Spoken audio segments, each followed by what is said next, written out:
তুই কেমনে পারলি এত বড় একজন দয়ালকে ভুলে যেতে?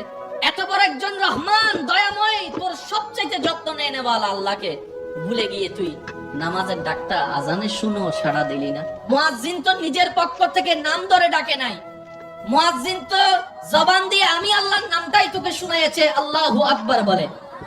মুয়াজ্জিন বলে আমি ডাকছি না, ইমাম ডাকছে না।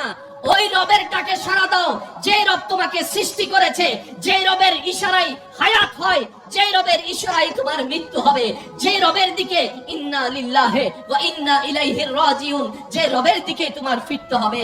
কিভাবে বান্দা তুমি পারো সে রবের নাম ডাক শুনে হাজিরা না দিতে?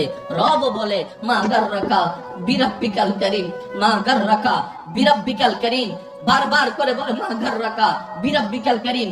দয়া করি আমি, তুই স্মরণ করস অন্যকে, যত্ন নি আমি, তুই মনোযোগ দেশ অন্যর দিকে, তোকে মাফ করে দিই আমি, তুই চোখের পানি ফেলাস অন্যজনের জন্য, তোর খাবার ব্যবস্থা করে দিই আমি রব, তুই থ্যাংক ইউ দিচ্ছিস আরেকজনকে।